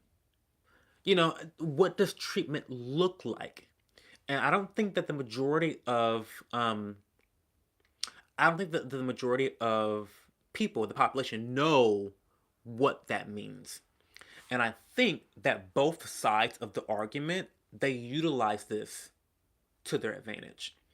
So for the right, they say, "Oh my God, if you're getting gender dysphoria treatment, they're trying to chop, you know, the peens off of 5-year-olds." Like that's what they'll say. Fucking psychotic, right? Um, but then the other side will say, "Oh well, we're just gonna put them on all these drugs, and this is gonna save their lives, and they just they're gonna do all this stuff and surgery and all this stuff, and but it's just preliminary stuff. Like it's just routine stuff to save their life, just therapy, just therapeutic."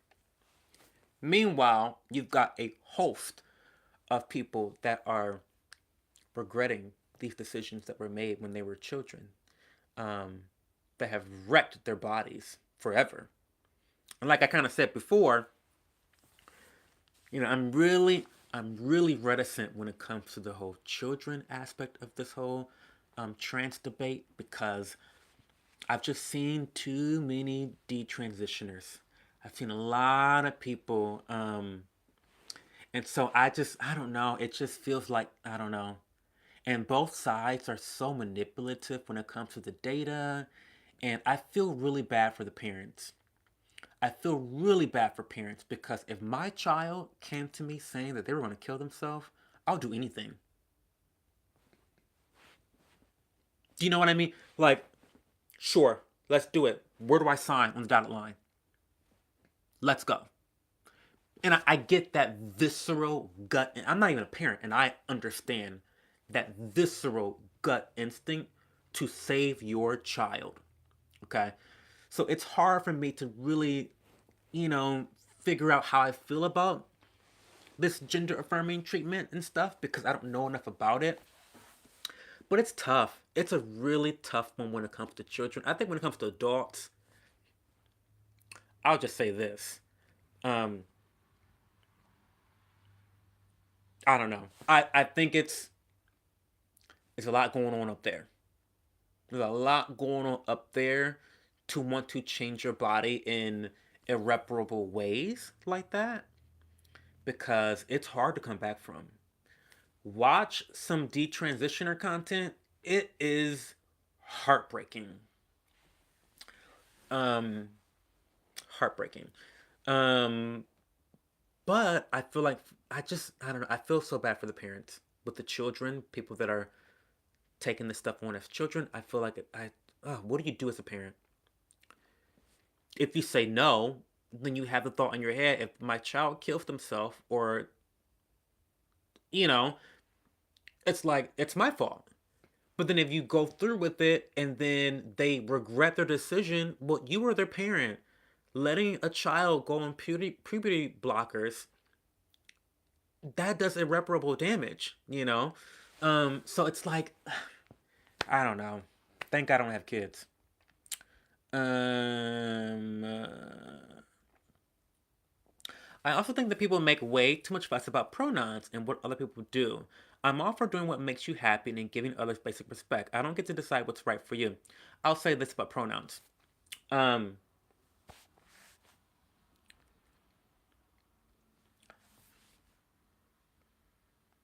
another cancelable moment coming up. I think that pronouns are that's a small fry issue. I mean, I don't know why it's such a big deal. If someone tells me that they want to be referred to as her, I don't know why that's a big deal. Because her, she pronouns are when you're talking about someone in third person, right? Do I know English right? And so if I ever refer to you as a she, you probably aren't there in the conversation to even hear me say she or he, right? um, so I don't know. It's kind of weird. But also I feel as though what's so difficult about calling someone what they prefer to be called? It just seems like a very low effort thing to do. Now, third caveat to this conversation is I also think that it's easier to be called the correct pronoun if you look the part. Now, I'm sorry, but if you're not giving fish, then it's going to be difficult for the average person to call you a she, her, right? Because it just does not, we are not developed as a society to understand that if you have a beard and a mustache and a chiseled jawline, that's an okay thing to call a she, her. We're not there. And so I think that people have to also be a little bit patient with those that are well intentioned. Not everyone is trying to misgender you. Okay? Not everyone is thinking about you in that way. And so I think it's really important to be patient with people and to allow people to kind of just like make the mistakes and learn from them and to um, trust that people are being well intentioned. Because I have a story. I have a story about this. Working in a restaurant, I have someone that has kind of gone back and forth on um, what they want to be referred as, and I've misgendered them a couple times. Now, anyone that knows me knows that I'm a people person. I'm extroverted. I love people. I would never intentionally try to make someone uncomfortable, especially in my establishment. You know, when I'm trying to get money. You know what I mean? I have unintentionally misgendered this person, and they freaked out on me. And I was just like, at that point, I was like, well, in my head, of course, in my head, it's like, well, you look like a man. I'm sorry, like, I'm trying my best. I'm at work. I'm just trying to get you in and out. I'm sorry I called you a sir. Like, like I would never do that intentionally. Why would I make my job more difficult? But she freaked out on me, and I'm like, well, damn. You know, like it was just kind of unfortunate. Anyway, um, I also think that people make way too much fuss about. Okay, wait, I read that. Like people stop trying to impose their beliefs and morals. I agree. I agree 100%. People need to stop imposing their beliefs and morals on other people. Gender is so much more complex than people like to admit. I cringe when I hear feminine or masculine energy. It's kind gender is I'm not there. I don't have the mental capacity to understand it, so I try to not be what's the word, very fervent in my opinions on this topic because I just am not educated enough. I have not done the research on gender enough to really grasp what what my feelings are about it. I have some general feelings, but I feel like I'm generally ignorant about it, so I don't know. Children transitioning is a difficult subject, and I think each case should be made together with the child, parents, and their medical team. That's that's common sense, that's reasonable, and that seems fair to me. I will say I hear a lot how trans athletes shouldn't be able to compete if they transition after puberty, but then those same people are against children transitioning. You can't have both. 100%. 100%. You cannot have both. If someone walks up to you in real life and says they go by XYZ, are you really going to say no? You don't even have to agree. It's just basic respect. Absolutely. Absolutely. The person at the restaurant that I work at looks like a man. She gives man. She gives biological man. Okay? She gives wiener. Okay? That's what she's giving. But when she walks through the door, I'm calling her she every single time. If it comes up. Like at this point, I don't even say anything to this person. I don't use she, he, or her.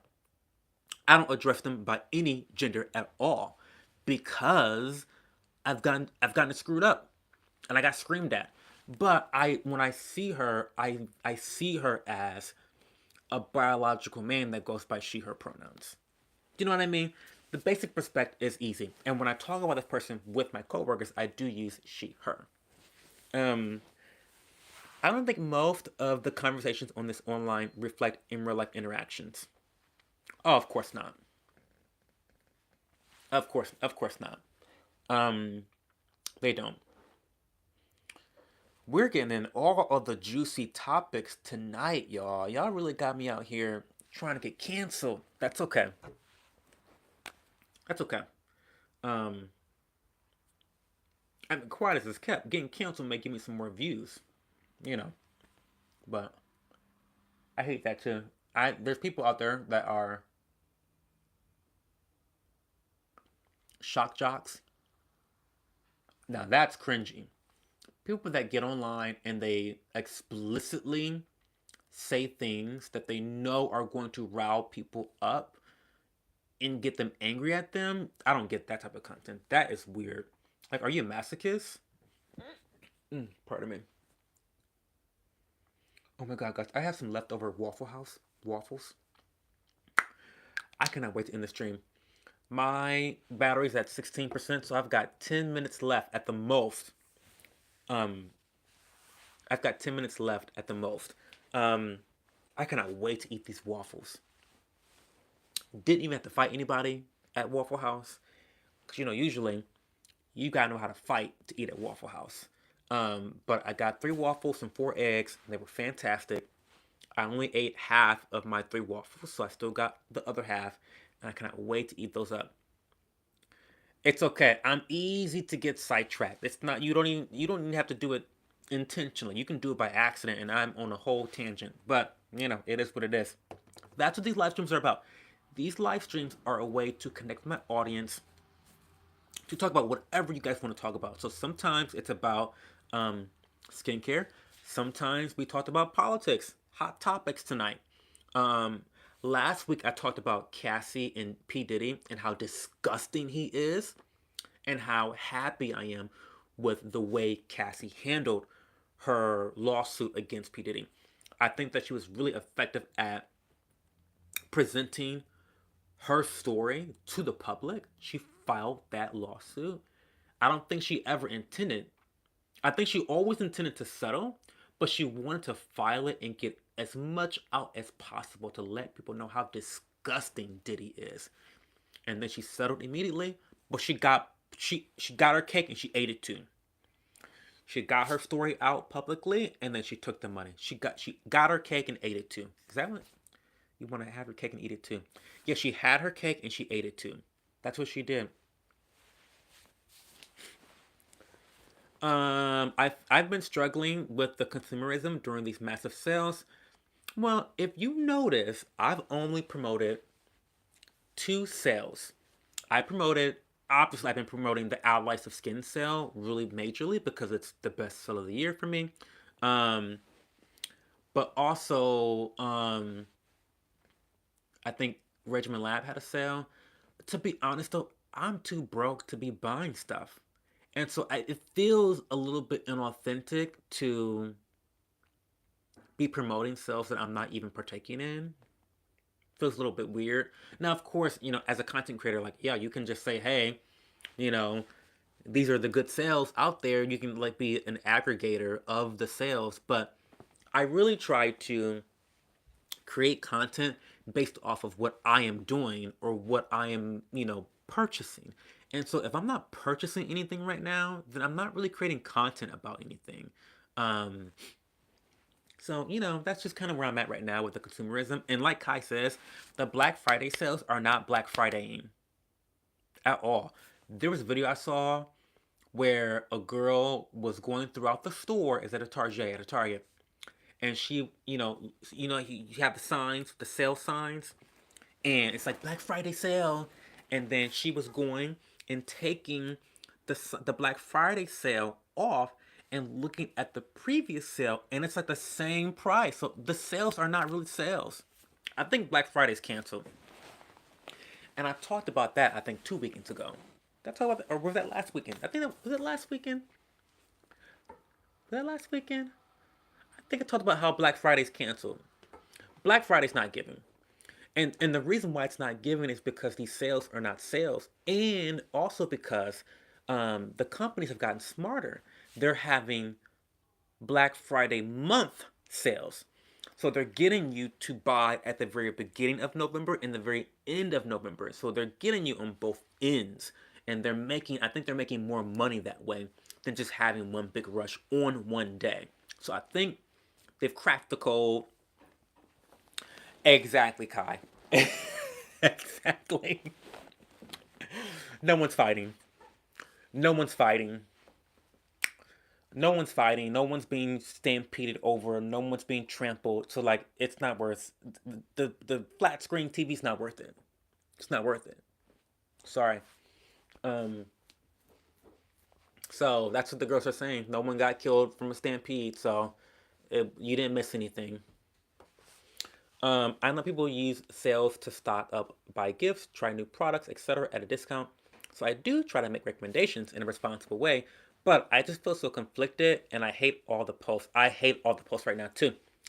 I hate all the posts because I'm not buying anything. For me, it's like I hate them because I'm not buying anything right now. Like I have so much PR from Stratia and Alice of Skin that like that's what I'm gonna be using for the foreseeable future because you know, my budget's really tight and I really can't afford to splurge on things that I don't need right now. So for me, it's just a really weird time to see all this consumerism during a time where I'm not consumerism-ing. I'm not consuming.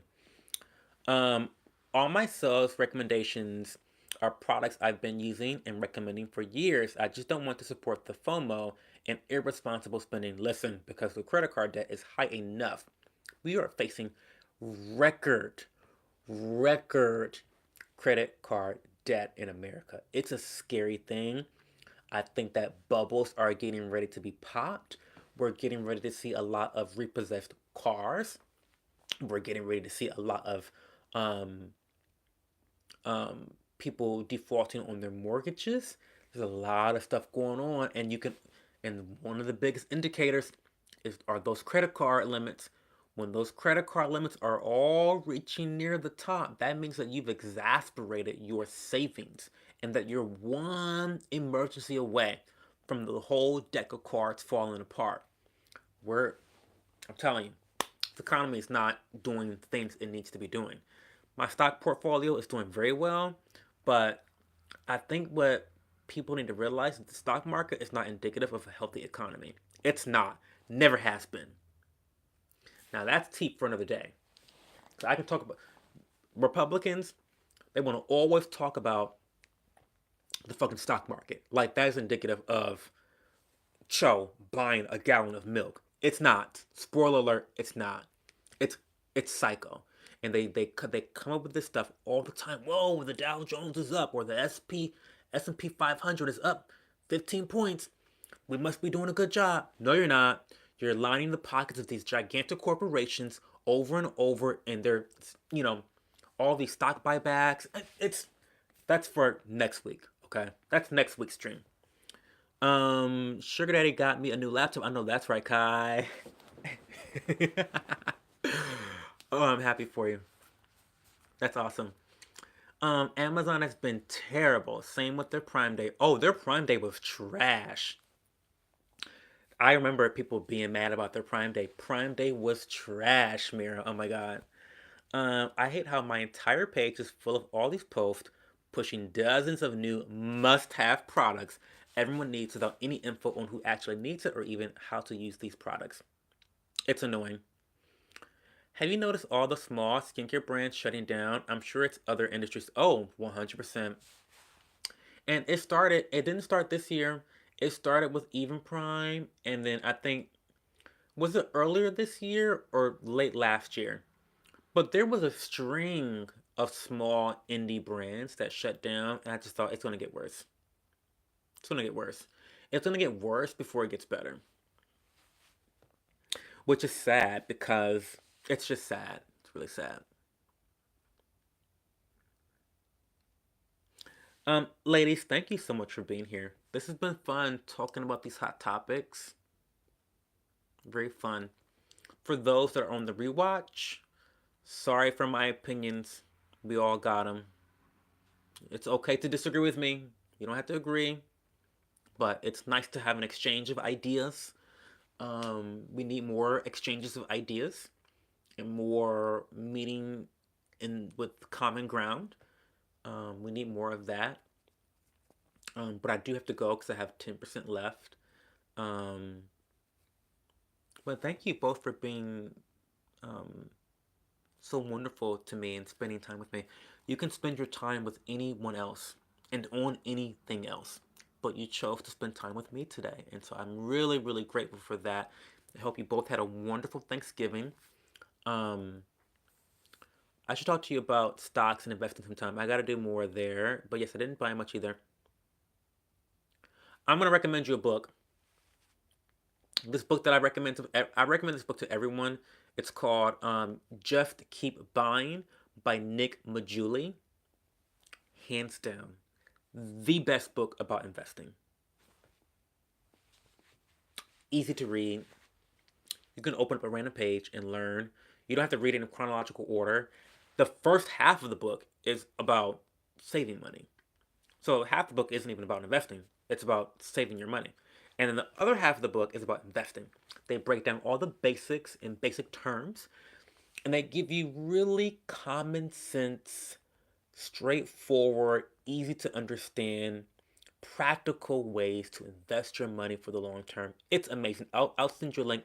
I've bought it for three friends of mine, and I've recommended it to like 10 other people. And at least 80%, 80 to 90% of them have become investors and have seen results. And, as the book title suggests, the basic premise is to just keep buying stocks. Um, and I'll spoiler alert, but look at the inception of the stock exchange. Look at the inception. Um, the longer your money is invested in the stock market, the higher the chance that it's going to make money. You look at the history of the stock market, it's just like inflation. Cost of living always goes up over the long term. And so the key to investing is to just keep buying because over the long term, you're going to be in the green. It's mathematically proven when you look at the data. And so this guy, that Nick Majuli, is a data-driven person.